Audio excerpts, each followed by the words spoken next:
It appears the Royals won't be going for starting pitching on the free agent market. Do we agree with that decision? We'll talk about it in this edition of Locked On Royals.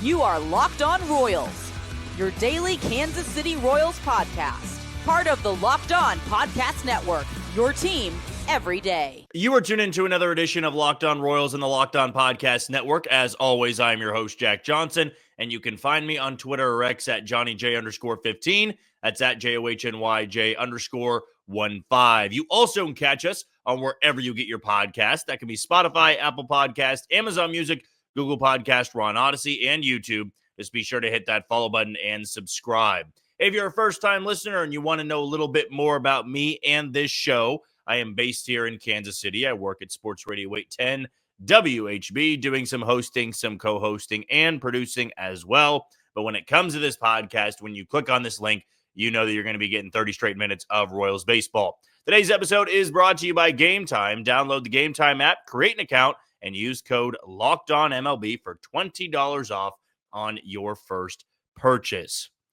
We are going to dive back into the recapping article that Andy Rogers of MLB.com did last week on the GM meetings and some of the stuff that JJ Picollo went over in the GM meeting, stuff that he took away, stuff that the rest of the league was saying, and what the focus is going to be today, unlike last night's episode, which was about the lineup, which was about the offense.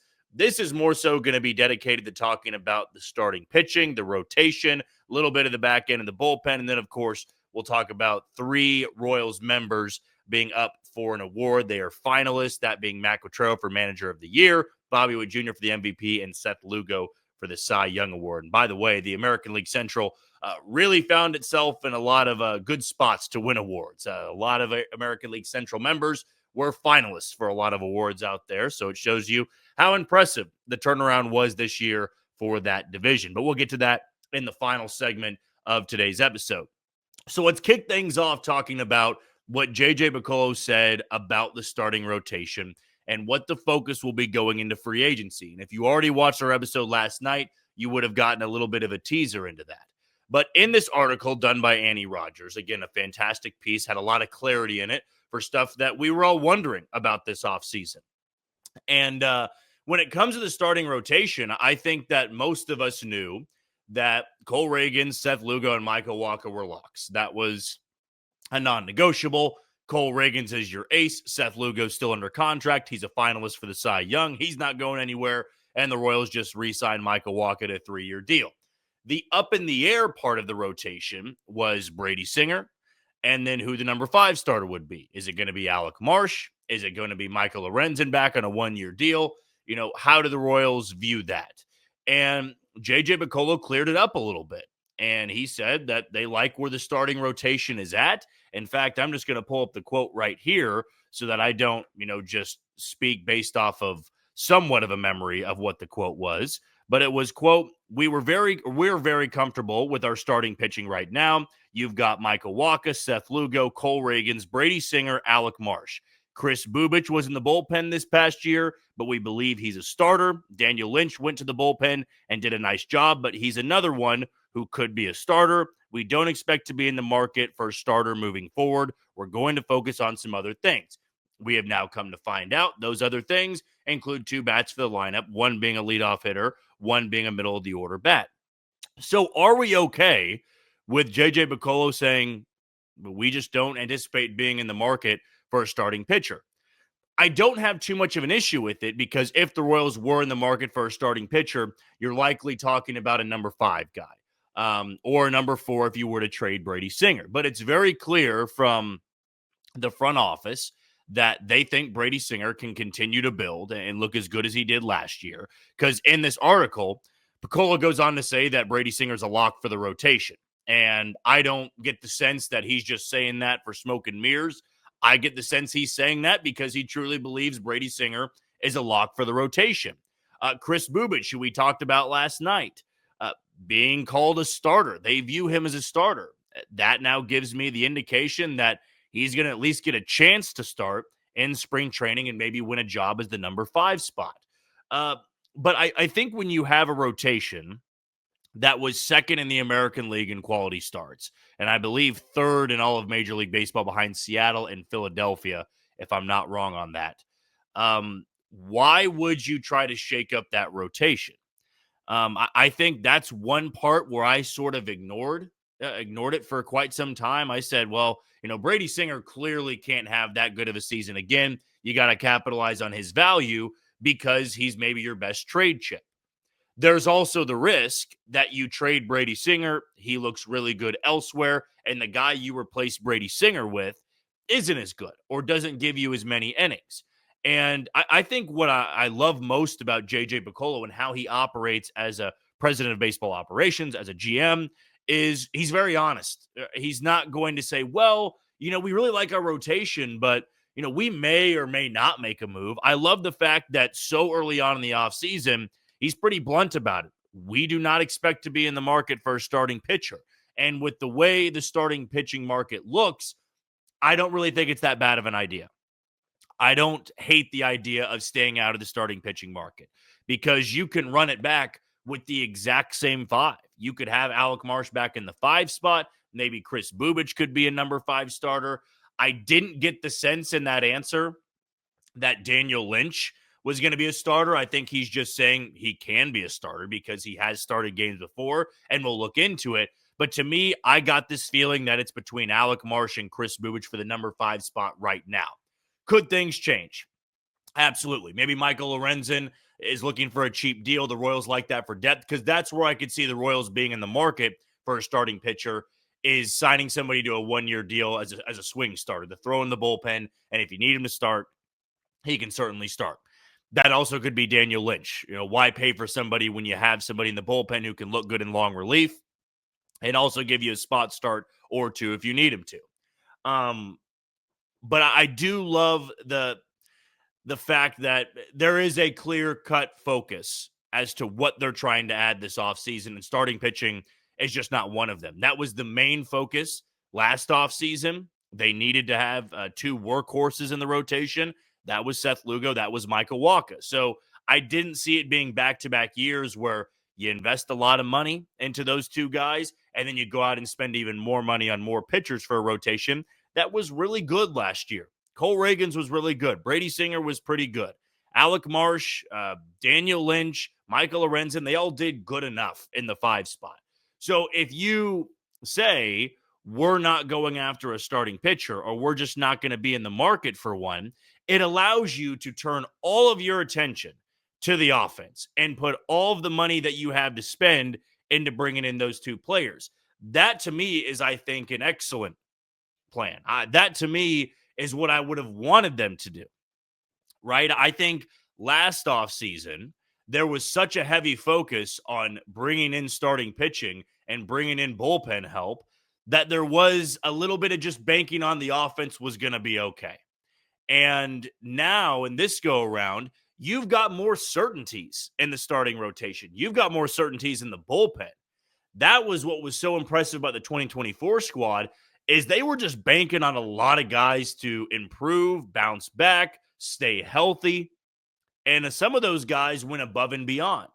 But the great part about building off an 86-win team is you can go into 2025 saying, hey, I know what we're getting from Cole Reagans. I know what we're getting from Lugo and Wacha and Singer and Marsh. I don't need to worry about that. Now the focus is, let's get some certainties in the lineup. We know what we're getting from Bobby Witt Jr. We know for the most part what we're getting from Vinny Pasquantino. We know what we're getting from Salvador Perez. And you do want to have those upside guys, the Michael Masseys, the Michael Garcias, the Kyle Isbells, but those guys will have a better chance of having that upside, reaching that potential, if there's more bats in the lineup to worry about.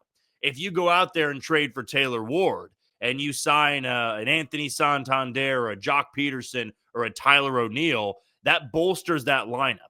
And then you're not really focusing on Michael Garcia or Michael Massey, and those guys could do more damage. So I love the honesty of, we're going to address different areas than starting pitching.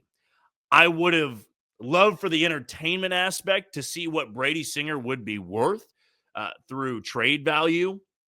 But also, I want to keep in mind that this Royals pitching department has gone above and beyond in the last 2 years, finding hidden talent.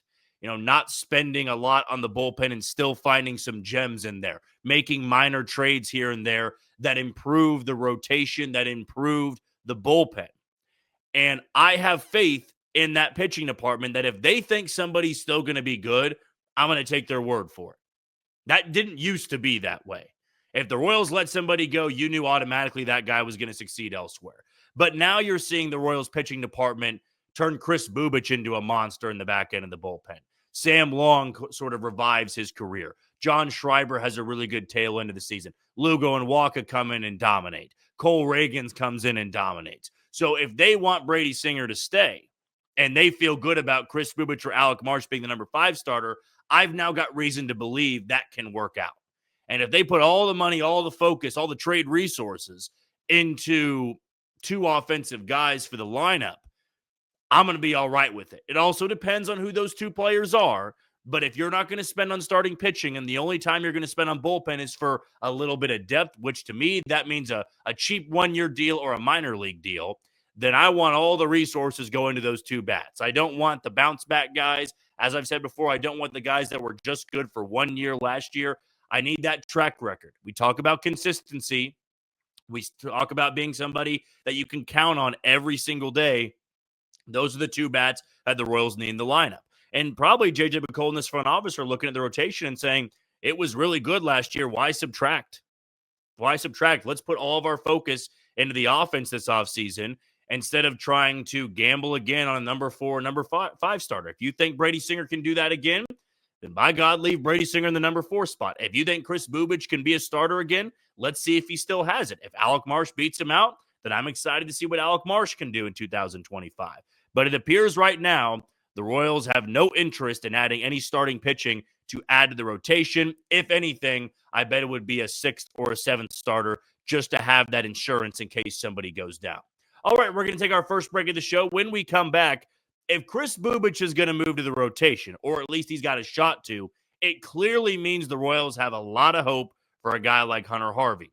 We'll say if we have that same hope next on Locked On Royals. You are tuning to Locked On Royals and the Locked On Podcast Network. I'm your host, Jack Johnson, and you can find me on Twitter or X at JohnnyJ_15. The first sponsor we want to give a shout out to is Gametime. Look, I know the baseball season is over. I'm still a little bit down in the dumps that we don't get baseball until February, but there's still plenty of things to go to and buy tickets at. And if you're going to buy tickets, go over to Gametime and buy those tickets. Whether it be a college football game, college basketball game, a concert, a comedy show, Gametime is going to have you covered. Either you're going by yourself, you're going with a buddy, girlfriend, boyfriend, parents, grandparents, a group of people. They're just going to have you covered. And I turn my notifications on, so when somebody's coming into town or a big game's coming up, I get that alert. I can check out the prices. I can see when prices are dropping. It's such a great app to use, and I never have to worry about where the tickets are coming from. So download the Gametime app, create an account, and use code LOCKEDONMLB for $20 off on your first purchase. Those terms apply. So again, create an account and redeem code LOCKEDONMLB for $20 off. Download Gametime today. What time is it? It is game time. So this was something that we addressed a little bit in last night's episode, which for whatever reason, I apologize for those that watch on YouTube. It uploaded at 3 a.m. I completed that video at, I want to say 11:45. I thought it was going to be a quicker upload. I hit the upload button, walked out, went to bed, and I expected it to be in 15 to 20 minutes or so. And it turns out I don't think it went up till about 3 a.m. So I do apologize for that. This will be a much different story. This will be uploaded while I'm at work, so I'm not too concerned about you getting this much later in the day. But in that episode that came out at 3 a.m. in the morning, we talked about Chris Bubich and maybe getting moved to the number 5 spot and what it would take for him to win that spot and what are some of the other dominoes that would have to fall for that to happen. Number 1, I think it's pretty obvious. Chris Bubich just has to look great as a starter. It sounds very simple. It sounds very stupid, but that's the easy point right there. He would have to go into spring training, get a couple of starts, look really good in the same way Alec Marsh did when he beat out Jordan Lyles in spring training last year. Jordan Lyles was banged up a little bit, I think it was. Alec Marsh started like 4 or 5 times and just took that job and ran with it. So Chris Bubich would need to do the same in battling it out with Alec Marsh. So that's the first thing. Number two, if Alec Marsh and Chris Bubich both pitched the same and the stuff looked equally as good, I think Alec Marsh would get the job. Mainly because we've seen Alec Marsh start and we haven't seen Alec Marsh look really good out of the bullpen. So if Alec Marsh looks better than Bubich or as good, I think that Alec Marsh would get that job and then Chris Bubich would go back into that setup role and you could go from there. But for that second point, it would likely mean that Alec Marsh has to look pretty bad, in my opinion. So Bubich has to look good. Marsh has to look pretty bad. Then the third option here, which ties into our segment, is that Hunter Harvey has to give the confidence to the rest of this coaching staff, to JJ Picollo, that he can be the 8th inning guy, that he can be the 7th inning guy, that he can look like Hunter Harvey of early 2024 or Hunter Harvey of 2023. And I do think there is hope for that, because the feeling that I got around Hunter Harvey is that he got hurt pretty early on in his Royals tenure, and he never really looked good. There were few times that Hunter Harvey climbed the bump and looked good. I don't believe he had one clean inning now that I think about it. There was always somebody on, and he was getting hit hard. And for a guy that throws upper 90s, a really good splitter, you can't be getting hit like Brandon Maurer used to, where you got the high velocity stuff, the wipeout stuff, but you just get tagged every time you're out there on the bump. I believe there's a good chance at a rebound because Hunter Harvey back-to-back years has been good to start the year. And it's not to say that, you look good in 2022, 2023, and good in 2024. You're obviously going to be good in 2025. It's not what I'm getting at here. But I do think his struggles with the Royals were a cause of a lot of things that happened in Washington. Number one, which this was the risk the Royals ran when trading for Hunter Harvey, but he was somebody they wanted. He had the extra year of control. If he looked good, it's kind of like that John Schreiber deal where you don't need to worry about it. He'll be back in your bullpen the next year. But the risk was he was overworked in Washington. I mean, the Nationals were somewhat in playoff contention, I want to say, for like the first 2 months of the season. And when they were in contention, and in that first half of the year, they went to Hunter Harvey and Kyle Finnegan consistently. It was, twice in a series, sometimes in all 3 games of a series. They treated it like this was a playoff game. We're going to Hunter Harvey. We're going to Kyle Finnegan, vice versa. And I think when the Royals acquired him, they viewed him in a way of, well, we're not going to need to use him every single night. There's other guys that we can trust to go out there and get outs where Washington really couldn't. I mean, the Royals could go with, James MacArthur. This was before Lucas Erceg, so they could have gone with James MacArthur. They could have gone with John Schreiber. They could have gone with Angel Serpa. There were different guys they could have just turned to instead of Hunter Harvey every single night. So I think there was that belief of we can keep him rested, and then for the playoff push, he'll be ready to go. But Hunter Harvey dealt with that back problem, I think, pretty early on, and that sidelined him for the rest of the year. So now you get that full offseason, in fact, a little bit more than an offseason because he missed the entire last month of the season.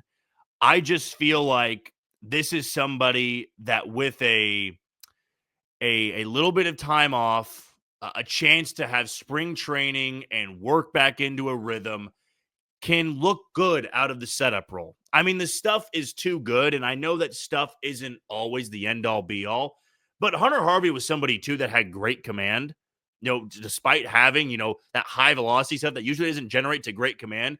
But when he got to Kansas City, all that command was lost, and I think that was because he was fighting that back injury a little bit. It was flaring up on him. It never really calmed down. Now he's had the chance to completely rest up, get that fixed, come back into spring training, hopefully have no more setbacks with any injury. And I think looked like the Baltimore Orioles version of Hunter Harvey, looked like the Washington Nationals version of Hunter Harvey. And if you get that version and Lucas Erceg takes even another step forward next year, I think that's a better 1-2 punch with Chris Bubich being in the rotation than you would have had last year with, Michael Lorenzen or Alec Marsh being in the 5 spot and Chris Bubich being the 8th inning guy. If the ceiling's higher for Chris Bubich in the rotation, I'm coming around to it, but another part of this has to be that Hunter Harvey looks good in the setup role. And here's also another thing that I'm not going to be naive to. People don't need to believe me right now. And the only way you will believe me is if Hunter Harvey goes out there and looks good. Even in spring training, if he looks good, you're probably not going to buy it. He's going to need to go out there in April and look good in the setup role.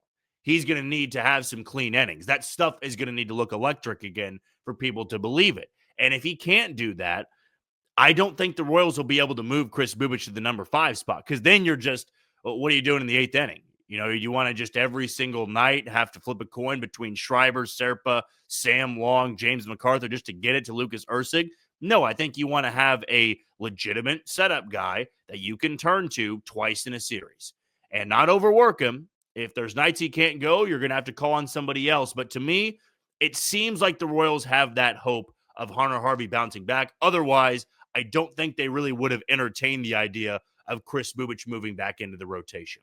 Okay, we're going to take our final break of the show. When we come back, we're going to talk about some of the award finalists for the Manager of the Year, for the MVP, and the Cy Young, and what it says about those players, and more importantly, who I think is going to win those awards. That's all coming up on Locked On Royals. You are tuning to Locked On Royals on the Locked On Podcast Network. I'm your host, Jack Johnson, and you can find me on Twitter or X at JohnnyJ_15. Want to give a shout out to our final sponsor in FanDuel. Get ready to tackle the NFL action with FanDuel, America's #1 sportsbook. Because right now, new customers can bet $5 and get $150 in bonus bets if you win. The FanDuel Sportsbook app gives you everything you need to place live bets on the NFL all in one place. So when you get a hunch in the middle of the game, you can check out the latest stats, view live play-by-play, and so much more on the same page where you place your bets. Just visit FanDuel.com to join today. You'll get started with $150 in bonus bets if you win that first $5 bet. That's FanDuel.com. Never waste a hunch and make every moment more with FanDuel, an official sportsbook partner of the NFL. And for my pick, I'm going to go to Thursday Night Football, Commanders and Eagles. That'll be playing at 7:15 on Amazon Prime. I'm going to take anytime touchdown for Jalen Hurts. Actually, I'm going to go one step further. I'll go first touchdown of the game, Jalen Hurts, for Thursday Night Football, but do so over at FanDuel. Well, this came out last night. Didn't have the chance to talk about it in our episode because I believe by the time I started recording, those awards or the finalists that were announced slowly started to trickle in a little bit. But now we've got this episode to talk about it once again. And the first one we'll go over here is the MVP award. Bobby Witt Jr. being a finalist with 2 other Yankees and Juan Soto and Aaron Judge. So if you ever feel bad about the way the season ended for Kansas City, you feel like, the Royals just weren't up to par, they couldn't really hang with the Yankees, just point to this. There were 2 players hitting back-to-back in the lineup that were MVP finalists, and one of those guys was far from the best player for the Yankees in that series. I mean, Giancarlo Stanton was the one that did all the damage, it felt like, against the Royals. But Bobby Witt Jr. being a finalist, that'll also give the Royals an extra draft pick by finishing top 3 in the MVP race. I believe he is going to finish second in that. So it appears they are going to get a competitive balance B pick because they traded that round A pick for Hunter Harvey, who we just talked about in the second segment there. So good news there. And Bobby Witt Jr. automatically finishing top 3 in the MVP voting. For my pick, it's going to be Aaron Judge. Let's just all come to terms with that now. There is no way that Bobby Witt Jr. is going to win the MVP award. I would love to say so. I would absolutely love to say that this would be a comeback of all comebacks, right? This would be the Cinderella story, despite how good Bobby Witt Jr. was. We just know that Aaron Judge is going to win the MVP. We know that by now. But I will say this. When you look at the postseason numbers, Bobby Witt Jr. Certainly struggled. It was a rough ALDS for him. But the postseason struggles for Aaron Judge have just continued on. And that is another focal point and something that is constantly hanging over his head. Now, Bobby Witt Jr. doesn't perform well in the next postseason or the one after that. He's going to start getting that tied to him of he just simply can't play when the lights are the brightest. And we all know that's not the case. But I think we all do feel pretty confident that Bobby Witt Jr. is going to, play well next time around in the postseason and not really going to have to worry about that being attached to his legacy. But as for Aaron Judge, I mean, falling short in the World Series, I do believe that it's going to be one of those Hall MVP awards because I know more than anything he would rather have won the World Series than to win an MVP award after a season in which they fell short to the Los Angeles Dodgers and in a postseason where once again he really struggled. But I do believe it's going to be Aaron Judge. I already brought that up for one of my FanDuel picks of it feels like free money at this point that Aaron Judge is going to win the MVP on the American League side. As for the Cy Young Award, it's Tarek Skubal, it's Emmanuel Clase being the first reliever since K-Rod in 2008 to be a finalist, and then Seth Lugo also getting a finalist spot there for the Cy Young Award. The way I see this going down is Skubal's going to win in a runaway. I think it's even more obvious than the MVP race. Skubal was so good all year long. He was, in my opinion, the main reason that the Tigers were able to go as deep as they did in the postseason. Now, I give credit to that bullpen as well, but to be able to turn to Tarek Skubal like that in multiple different spots, yeah, I do believe that it is just a award for him to lose at this point, which he's not going to. I think for second place, though, I want to say it's Seth Lugo. This is actually going to be more of a debate because I think it'll be Aaron Judge, Bobby Witt Jr., and then Juan Soto, 1, 2, 3 for the awards. For the Cy Young Award, I think it's going to be Skubal, and then I probably will say Emmanuel Clase. I hate to do that to Seth Lugo, but I think because of the year that Emmanuel Clase had, having one of the most dominant reliever seasons of all time, I think that he will get more votes for the second place spot right behind Tarek Skubal. I would love Seth Lugo to finish second there, but the fact that he's a finalist is already a tremendous honor for him, considering what the expectations were for him going into year one in Kansas City. And as for the last spot there, Manager of the Year, it was a two-horse race for a long time with Matt Quatraro and then Stephen Vogt of Cleveland. It was a two-horse race for about the first 120 games. And then when the Tigers went on their run, A.J. Hinch catapulted himself into this spot. And the fact the Tigers had this just unbelievable run where they were the best team in baseball over a 40-game stretch. They knocked the Twins out of the postseason. They win a playoff series against the Houston Astros. They take the division winners in the Cleveland Guardians to Game 5 in the American League Divisional Series. In fact, they were one win away. They were up 2-1 before they lost back-to-back games. But this is a award now that kind of feels like AJ Hinch's. I hate that I had to come on this podcast and say for all three of those awards, no Royals are going to win it. But I think we know with the Cy Young Award, it's going to Skubal. We know with the MVP award, it's going to Aaron Judge. I think Matt Quatraro has the best chance to win an award of the three that we've been talking about. But I think we've just seen more smoke with AJ Hinch here. And a lot of people have that fresh in their minds. A lot of baseball has that fresh in their minds of what AJ Hinch was able to do with that squad when they looked, completely out of it by the beginning of August. And then all of a sudden they turned things on. They got healthier. That team started playing cohesively. They were using openers pretty much every other game when it wasn't Skubal. It was a tremendous turnaround. And even if Matt Quatraro doesn't win the award, I don't think it's any less impressive that he took a 56-win team and turned them into an 86-win team.